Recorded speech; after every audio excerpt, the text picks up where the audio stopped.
Vladimir Putin has signed a law that will make it possible for them to essentially nationalize all these planes from Western leasing companies. At some point, things just come down to force, right? You could say, hey, what you're doing is illegal. Ultimately, at some point, people are just like, all right, well, come and get me. Come fight me for it, right? And that's kind of what's happening here. It definitely is. Here's my gun.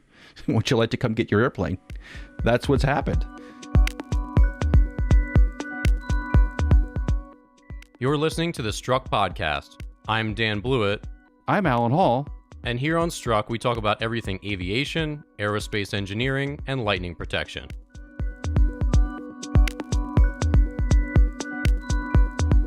All right, welcome back to the Struck Aerospace Engineering Podcast. I'm your co-host, Dan Blewett. On today's show, we're going to talk about Boeing executive pay, the issues going on with Russia, and now with Putin signing into law to potentially steal some planes.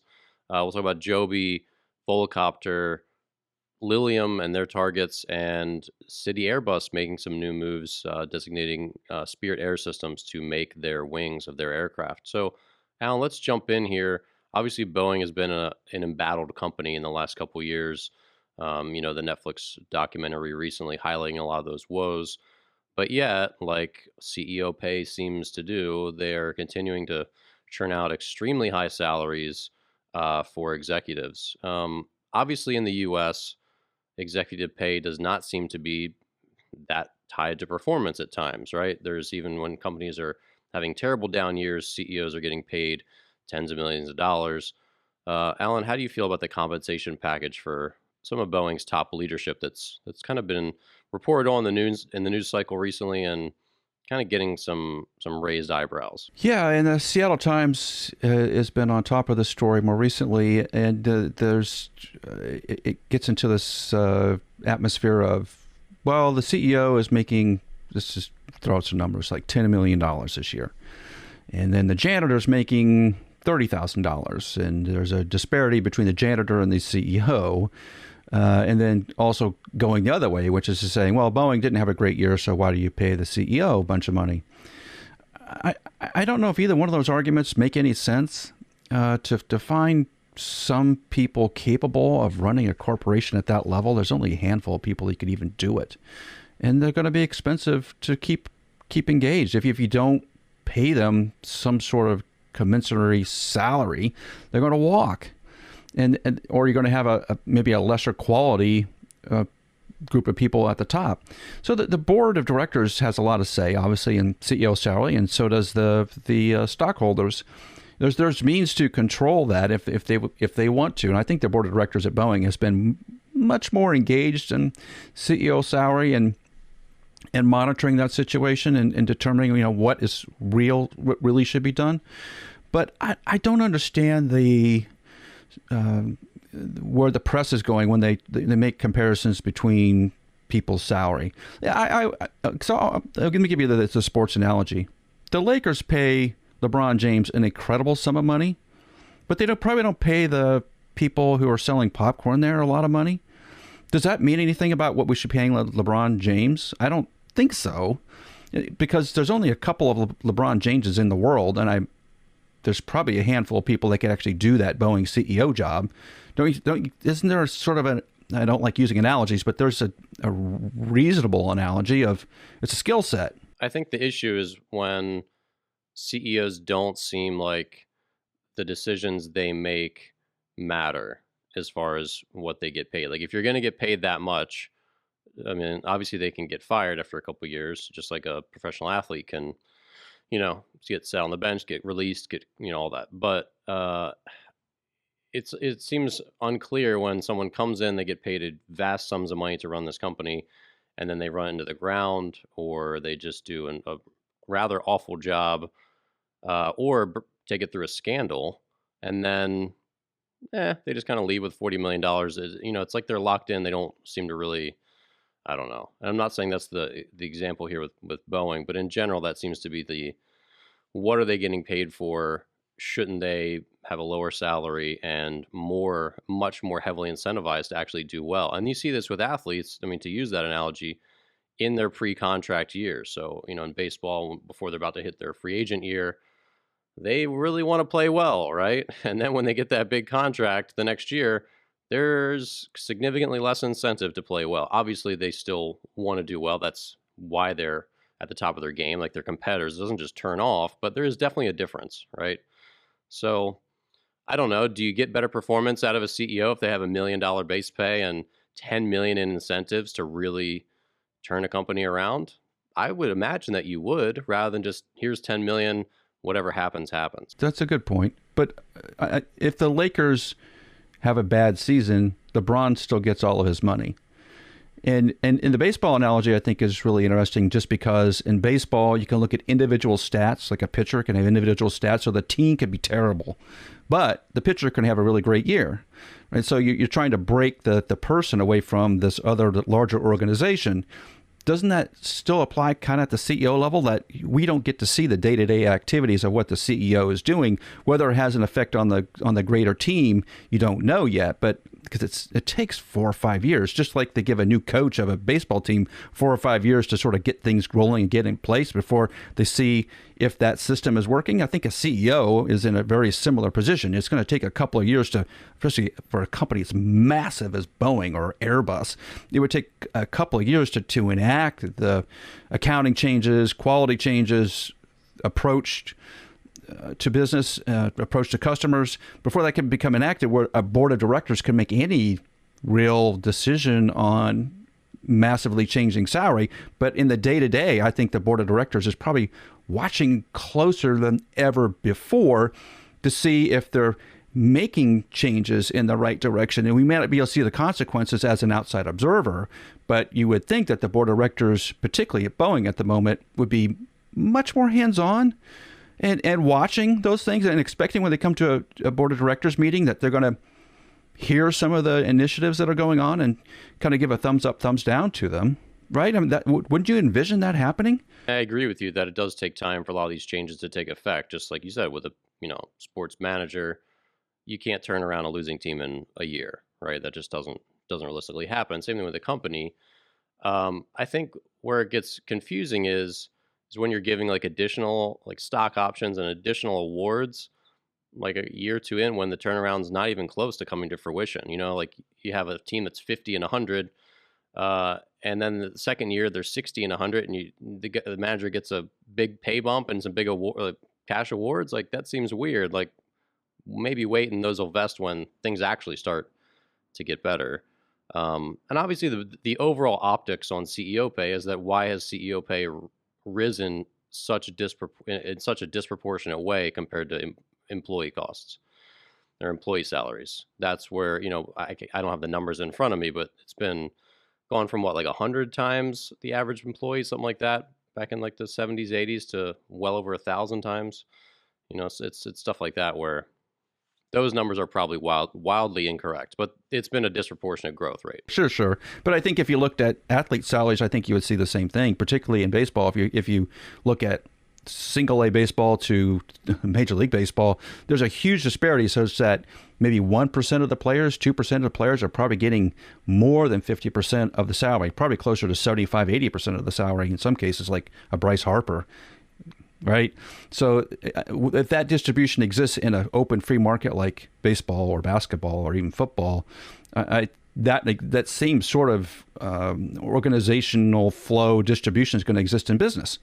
It will. I mean, there's only a very small subset of people who want to be CEOs, who essentially give up their lives, like Musk does on some level, where he doesn't have any real family life and spends all his time running around between factories. So you have committed yourself to one thing and one thing only. That's how you achieve those massively high salaries, or you're giving up a lot, right? And not many people want to do that, male or female. I don't think it matters really. There's only very select few people in the world that can do it. So would they then be awarded a disproportionate amount of salary? I think the answer, at least in the United States, is yes. That is shown out in so many different instances. And so that's why I don't sweat these things. Boeing and Airbus and all the other aircraft manufacturers will have to explain it to their boards of directors and to the stockholders. And if they can't, then there will be a revolt and it'll change. But until such time, it'll stay the way that it is. I know you and I have talked about Nassim Nicholas Taleb's books and how he explains that our world is one of extremes, where if you had two people, and Major League Baseball is a great example, NBA is a great example, where if you had two people randomly chosen and their total salary was $20 million, what's the odds that they each make $10 million? Or what are the odds that one makes $19.8 million and the other one makes, $20,000 playing basketball? It's that one. If you look at I played professional baseball, I made $7,000 was my salary for a summer as a poor minor leaguer. So if you said you had two baseball players and they make a combined $20 million in salary, is it more likely that someone makes $10,000 in salary, like in my bracket, and another player makes $19.99 million? It's much more likely that way, because there's a huge sea of people like me who made $10,000 and a tiny proportion who make $20 million a year, right? There's very few people in the middle where they each make $10 million. That's the same thing with book authors, with movie stars, with CEOs. It's this tiny hockey stick ascendance to the top of the pay scale. So I completely agree with you that it's not necessarily a fair system, that the executive team makes double and they make double, and as it climbs up the pyramid. But it's also unclear when we're just using sort of like a comp system, like we do with home prices. Like your neighbor's house and your house are the same floor plan, so his sells for 600,000. So you price yours based on that. Well, mine's 600,000. Plus we have a updated kitchen which they didn't have, and this. So we're gonna price ours at 630. That's how it works, and that's essentially what they're doing with CEO pay, where it continues to go up. But it's also not clear, like that. At least within sports, there's and this might not be a great analogy, but I don't know. It's hard to say. Like, does 20 million in CEO pay accurately reflect their value to the company? And as that continues to go up, like, hey, I need to make 21 million because the Taco Bell CEO is making 21 million, and that's like the going rate for a food brand CEO these days. Like, is that the best we can do, or is there a way to say this is what this position should be worth? Like, you kind of calculate that with an engineer, wouldn't you? Like, you say we can pay them 170,000 in salary because of X, Y, and Z. But I'm not sure do those metrics exist for CEO pay? I don't know. They seem so far out that it's hard to measure their value. That's a good question. I do think there are metrics on CEO value versus pay, like what they're generating for the company and what they're actually bringing home. There are metrics like that, but I'm not sure how tightly correlated those are. Like, if you start doing a statistical distribution and looking at correlation there, is it tightly correlated? I don't know. Obviously, if it's not tightly correlated, then you would have an argument to say, hey, wait a minute, you're making way too much money. The average, like Taco Bell, Taco Bell CEO is making 20 million. So the CEO of Boeing should make 30 million. It's a much bigger organization. It's not ratioed like that, I don't think, but that does play into the stockholder discussions, I'm sure. At the sort of individual stockholder investor level, there'd be a lot of scuttlebutt about that. I just don't know if that's helpful, though. I mean, if your real goal is to drive your stock price of your Boeing or Airbus stock up, I think having some confidence in the person that's at the helm is probably important. But there's also a ticking clock. And if that clock gets close to the alarm bell ringing, then yeah, you may start pulling things away. You may make a change there. I think what you're also addressing, Dan, is the sort of the golden parachute piece of this, which makes a lot of people upset. But I'm not sure you could get a CEO to do that job or a person to do that job without having the golden parachute, because you could be yanked away any moment. And if it's just like an athlete that gets caught in baseball, it gets caught doping, right? So if you're making $20 million as a baseball player and you get caught doping or accused of doping, we'll just say it's accused, and you get sidelined, man, your salary goes to zero, right? And a CEO that has been removed, like the previous CEO of Boeing, it kind of got removed there. Where's he going to end up at? So he's going to be sitting out for 3-4 years doing nothing, not earning a salary, because that's the risk you take, is that if you take on that job and you don't succeed in it, even if you do succeed, your lifetime in those jobs is not very long. Historically, it's not very long. When I worked at Raytheon Aircraft, which was formerly Beach, I think the lifetime of a CEO was like 2 years, maybe less, maybe a year in some cases. So there is high churn there, and you won't have people to take those jobs unless there's some sort of reward, because you do get sidelined after you lose that position. And that's probably another reason to have the high pay is that if you're at the top, you don't really like, you get fired as a CEO. Are you going to go back and take a senior management position that's significantly lower than CEO after that? That's going to be a hard downward move, I would imagine. And so you might be right where maybe you really need to earn, because if you're a CEO in today's age for 3 years, you're going to take home probably between 30 and $60 million. So now, like, you hit the top, and it's only downhill after there, probably for most of them, right? So then maybe like you cashed out, and that's kind of your nest egg, and now you're going to be a consultant or do something else. That maybe it's kind of like the payoff for realizing that you're probably going to have to pivot after that. And that's kind of the same thing with sports, and so many athletes get in financial trouble because they make a huge amount of money before their 35th birthday, right? Or the 30th birthday in some cases. And then they're never going to make anywhere close to that in the rest of their life unless they do have great investments or start some big business. But even then, I mean, how many times have you heard of an athlete starting a business that exceeds their, 9-digit salary, a huge free agent contract? It's almost never, like, yeah, you hear of like Derek Jeter doing well in post. I don't know what he's doing, but Alex Rodriguez doing well. Obviously, Tiger Woods has done well, but Tiger Woods made a lot of money in addition to, during his plan. I mean, he's a golfer, so he could be golfing till the day he dies potentially. But yeah, most athletes, you haven't heard of an athlete starting a Dropbox, a unicorn business after. The only one I know, Dan, is the only one I know that it fills that box, hits the checkbox there. I think it's Shaquille O'Neal. I think he's the only one that I know of that has made major money in sports, and then afterwards probably made more money as an entrepreneur. But you don't hear that very often. Maybe LeBron too. I think LeBron's involved in a lot of things also. He's just still playing. But when LeBron finishes playing, I do think he has a business structure behind him. He's a smart guy. Shaquille is too, right? Shaquille's invested in some really interesting companies. And as a CEO, that's a really good point. If you're a CEO, you're probably in your 50s. So your life cycle in business world is probably till you're 62, maybe. So you have a very small window of opportunity to make a whole bunch of money. You need to make it there. If you don't make it there, the opportunity is gone. You'll retire without hitting those millions. That's opportunity lost. And if you're a good business person, you're not going to miss that. You're going to try to push the salary as much as you can because you can explain, I got a 5-year window. If I make my mark, I'm a billionaire. If I don't, I'm broke. So I don't know if we've settled anything, but we've had a good discussion about both sides of CEO pay. But it's a complex issue for sure because they are the highest achievers. And I think the one thing we didn't touch on is that when you hire a CEO and you pay them, you say, hey, this is what your salary is going to be.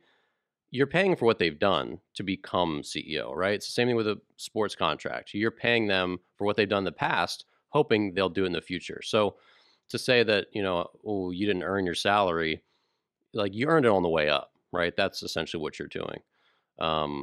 Obviously, you'd like to continue to incentivize everyone. And obviously, like the founders of companies are probably the most incentivized because it's their baby. And I know a lot of, the best investors, they like having the owner founder heavily involved because they really want to see they're more emotionally invested than I just have 20 million in stock options that if I get the stock price to hit this number, they vest and I get $20 million in my pocket, whether or not that's good for the company long term. Because that's another big criticism of some of the incentive packages, that it can incentivize a CEO for short-term gains that might not be good for the long term. And I listened to a podcast with the American Express CEO on it, and he's an impressive guy. And he was saying that he made a lot of decisions like that he knew weren't as good for the company in the short term, but were good for the company long term. So he was doing things counter to the way some of these bad CEOs do it. He said, I wasn't going to hurt the company long term just to line my pockets or do what made me look good to the shareholders today. Like I want, he really believed in the company and wanted to see them do well long term. So he made some of those harder decisions that didn't make him look as good today, but would be good for the company long term. So the incentivization is a complex thing for sure. Right. And I think if we oversimplify, which I think the Seattle Times sort of did, at least some of the tweets I saw, oversimplifies that equation and takes out some of these more in-depth discussions about it, it just reads wrong. I think it's just too simplistic. You're taking a very complicated subject matter and a very intricate, detailed, larger scale problem, and you're simplifying it down to a tweet to get responses. That's not where I think this should go. If you want to write a really in-depth article about CEO pay and how we have gotten here, super. But I think it seems to miss some of the key points like we talked about. And yeah, is this CEO of Boeing looking for long-term strength or short-term gain? At least right now, I think the feeling is that he's trying to restructure a lot of what's going on internally. So it's more of a long-term play. Good. Yeah, and of course the news cycle today is not, I don't think you can write an article that it's not just met with just pure outrage about, yeah, CEOs are paid properly today in 2022, right? The only thing you can really write to get clicks and reads is, yeah, CEOs are paid way too much compared to what you make, Johnny average guy in America. And it is hard, admittedly, for for any American to sit there and say, huh, I'm struggling. Inflation is hard. Rents and mortgages are higher than they've ever been. And you're just sitting in your golden office, CEO making $80 million this year. And you're not raising my salary by even $1 because you say you can't, but you can put 90 million in your pocket. That's, I think, what's really hard and why there's so much anger towards billionaires, which I also don't feel is founded for the same reason. Like there's a lot of risk and a lot of companies go out of business, but also to these CEOs who, you don't need 90 million in your pocket in incentive in compensation, but your employees could probably use that if you spread it out. Again, but it's just more complicated than that. It's complicated. I think it's more complicated than that. And I think there's just some sort of general consensus, like being a CEO is an easy job. It's an extremely difficult job in most instances. Maybe there's some select jobs where you can have champagne on your yacht every evening, but that's by far the rare case. The most cases that you're working 60 to 80 hours, you're getting complaints all the time, that you're giving up your family life, that you're probably putting your health at risk in most cases. A lot of these CEOs die early. There's a reason for that because the stress level is so high and their health is not the number one priority. I think that's changing more recently, though. So you're giving up a lot to make more money. It's a trade-off, and I think most people don't want to make that trade-off, and probably rightly so. I think it's a little crazy to want to do that job.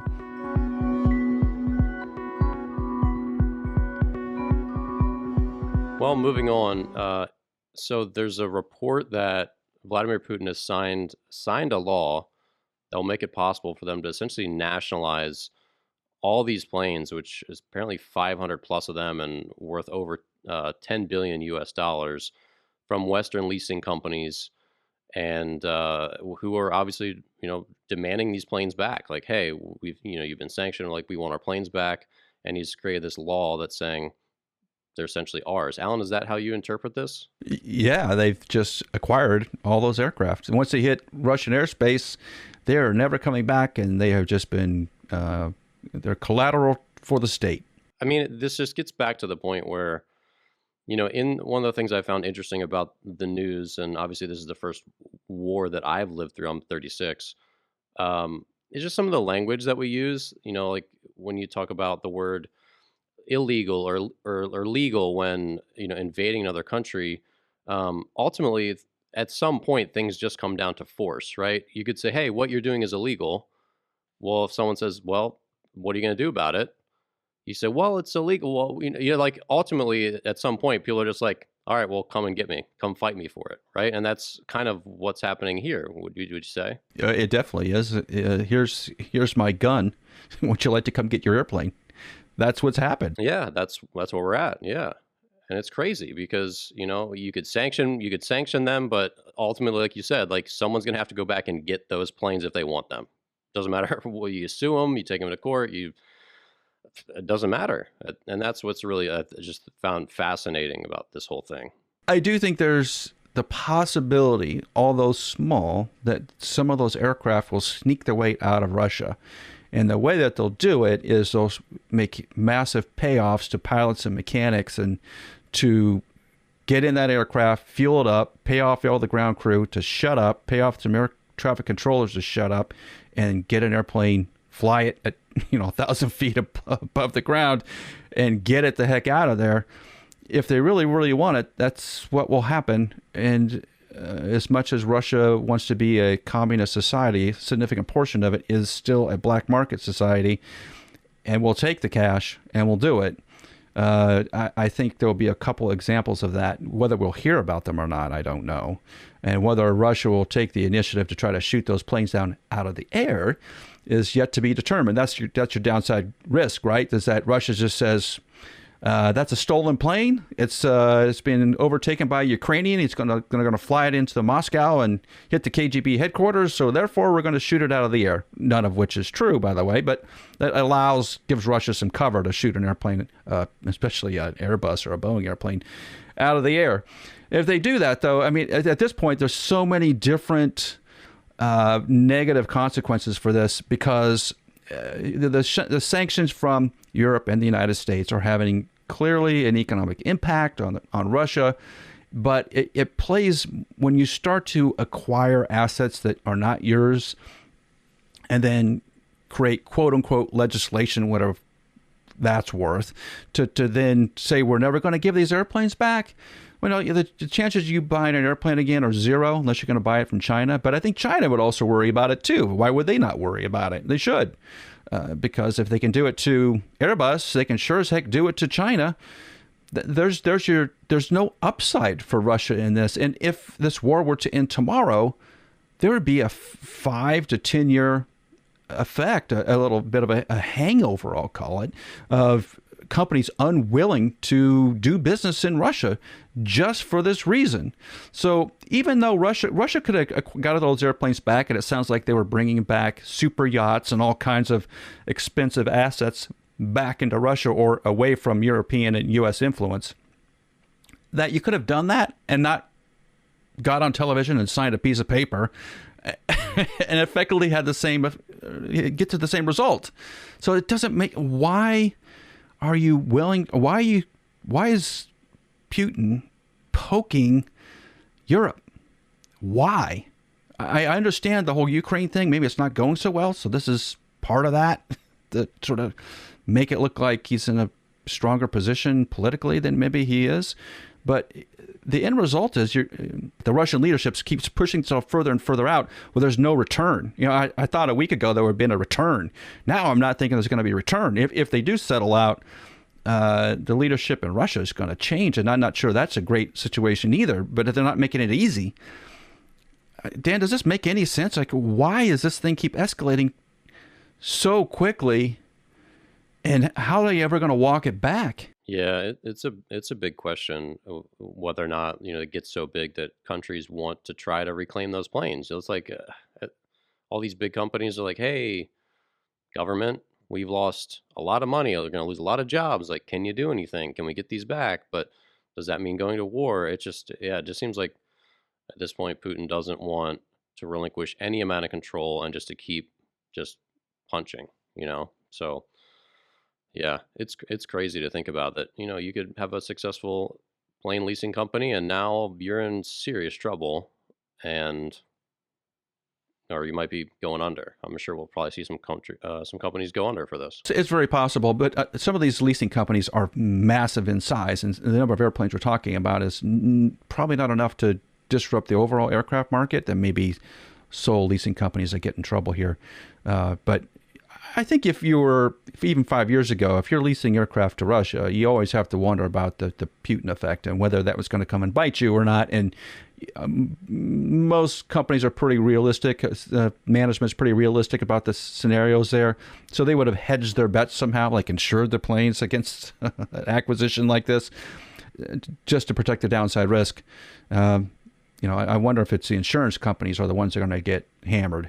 That's the ones I worry about.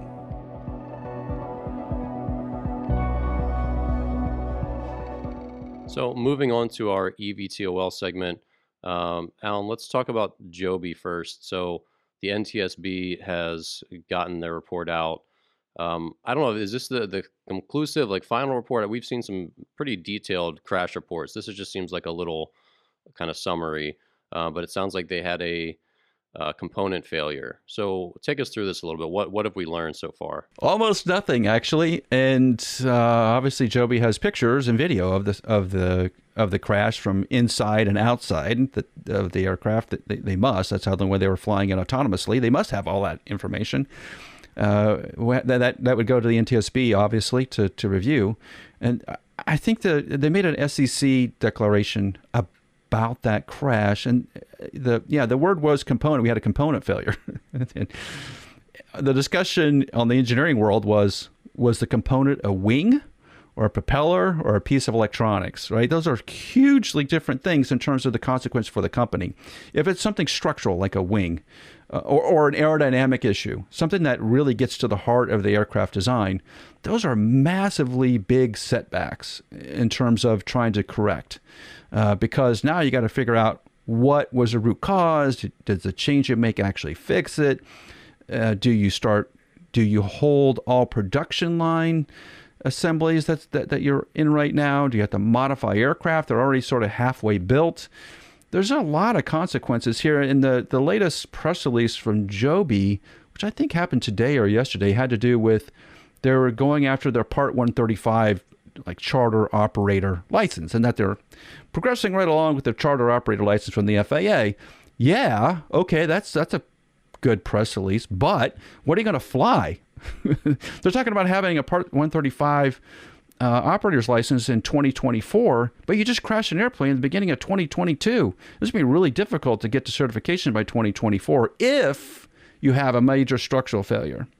If you had an avionics problem of some sort, some weird electrical problem, power short or something weird,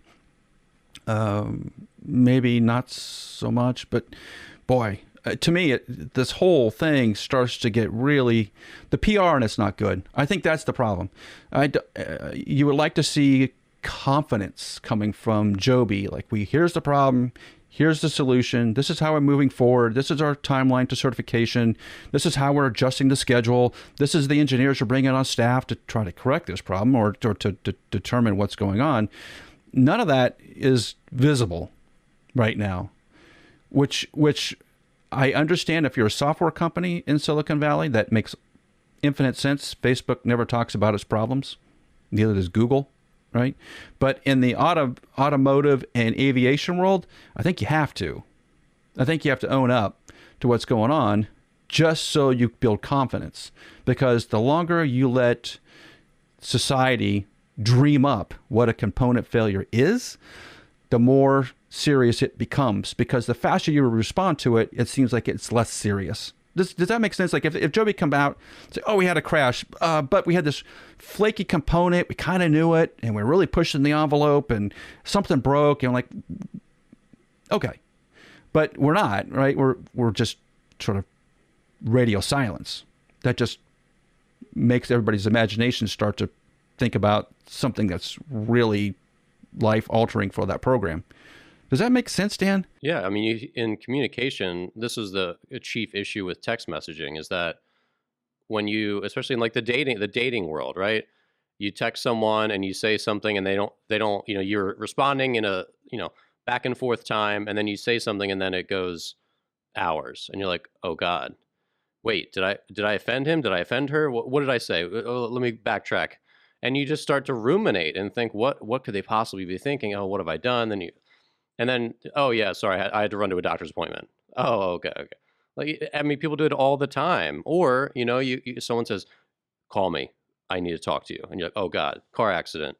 Is everyone okay? And it's like, oh no, sorry, I just, I was in the car, just need you, get you on the phone real quick. It's like, like you said, any time like that where communication is vague and unclear, it leads humans into bad places. So I agree with you that this is a PR public extension of that, where if you just say, hey, yeah, we had a thing, we're working really hard, like you said, we've great engineering, but something wasn't quite right. This is what happened. We're on it. That does build trust, and Right now, it seems murky. Yeah, there are protocols for this of ways you've seen successful companies handle these situations. SpaceX being one of them, right? Because they had so many significant failures. I think you could use them as an example. Right? Don't they have a greatest hits video of like the rockets exploding, like not landing properly? And yeah, people were fine with it. Yeah, at the time they weren't, but they are afterwards because of the vision of we understand what the problem is. We got a whole bunch of engineers working, and Musk will walk around and even show in the factory, and they see all the people working away diligently trying to solve this problem and say, hey, we're not panicking. Now, that was the Musk's approach. We're not panicking. We have an approach. We have an engineering team working on it. We're diligent about it. And so we're this is our plan going forward. That calmed everything down. I'm not sure Joby's in that situation right now. Maybe because it's their first accident that they're working through, that they're trying to figure out what to do. But boy, I would look at some test cases and then start making decisions like this week on responding to this accident for sure. Well, and let's compare that to what Airbus is doing. So Airbus's eVTOL project, the CityAirbus, which haven't heard much about in the news cycle recently, they've just announced that they've tapped Spirit Aerosystems to make their wings. So this seems like an interesting contrast in that obviously Joby Aviation is sort of a new company, right? They don't have jumbo jets. They don't have a 40-year history. They're a startup. Airbus is not. And they've tapped this, major vendor, Spirit Aerosystems. Alan, what do they make for Boeing and Airbus now? They make fuselages and wings, and they make a lot of stuff, right? They're mostly into composite structures. So that's Spirit and Belfast, which makes nacelles, a lot of engine nacelles, and they are making the wing for the now Airbus A220, formerly the Bombardier C series. And their manufacturing capability and their engineering staff is just outstanding.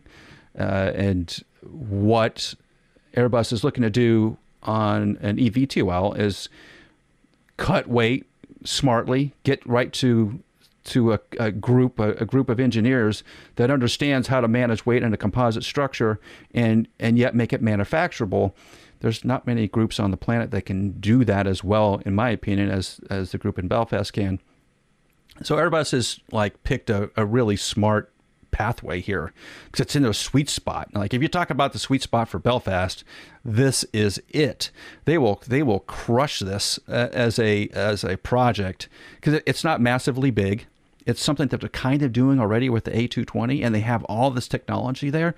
So they're going to deliver, in my opinion, a really lightweight, durable structure for this electric application. That's sort of, if Airbus wants to accelerate a program, that's how you do it, right? You just get the superstars on it to crank it out. That's what is about to happen. And I think it's a really smart move. I've seen some more recent discussions from other eVTOLs about hiring in engineers or hiring an engineering company to provide the sort of the structural analysis and some of the dirty work. I'm not sure that's a great way to go. You're gonna. It's less money. It's less money, but in terms of getting it to a schedule, much more risky. In terms of getting to a product that you can sell, again, much more risky. That's the danger, right? You're probably going to pay a little bit more for Belfast to do it. I'm sure they are, but it shortens the time scale down. And Dan, as you and I have talked about, getting first into this marketplace is a big deal. Being first in is huge. And I think Joby's going to be set back. Archer seems to be kind of struggling a little bit, I'd say, in flight test. You're going to have a Lilium also. It's behind. I think Airbus sees a little window of opportunity here to burst right through and just keep running. If they can quickly get an airplane up in flight and start doing some flight testing with it, man, that'll just really sway the marketplace. Really sway it. Well, and this was what I was kind of questioning back in the day, was that are all these bigger companies that have very deep pockets just sort of biding their time and waiting to just swoop in as the fog starts to clear. And to me, this seems kind of like a NASCAR race or an Indy 500 race. It's not necessarily who has the exact fastest car, but how good are your pit stops? How good is your pit crew, right? It's all the little things where you might lead laps 1 through 450, but if you have a really bad breakdown and your pit crew really loses you a lot of time, the veteran pit crew that you just chugged along in sixth place. Now you had a great pit stop at the very end, new tires, and now you take it, right? Obviously not a NASCAR or racing person, but that's generally how this works. Like you have a terrible pit stop, that could be it for you.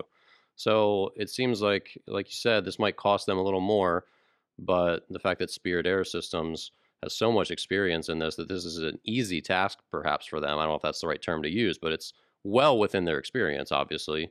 It seems like a slam dunk where even if they weren't ahead, they're pulling closer to the lead now because they can just get a really great aircraft out there and maybe not have some of these issues that companies like Joby have had. Right. It's not the first to be into the marketplace or the first to introduce. It's the first to certify. That's the one. And if there's a cross the finish line first, and if there's a company that can rapidly get to the finish line, I think Airbus is that company. Or Embraer. Those are really the two right now. Either one of those can really drive a certification schedule and get to something, especially on a small aircraft, which they would seem as being simple because their staff is so experienced with much more complicated aircraft.